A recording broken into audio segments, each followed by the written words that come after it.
Are you confident that you're using words and pronouncing them correctly? Is it me or I? What about me or myself? Do you say etc. or etc.?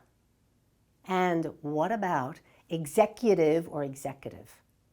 I'm Lynda Katz Wilner, founder of Successfully Speaking, and I'd like to introduce you to my alter ego, Miss Persnickety. Miss Persnickety has an ear for the common mispronunciations and misspeaks that we often use in conversation every day. Does it affect our credibility?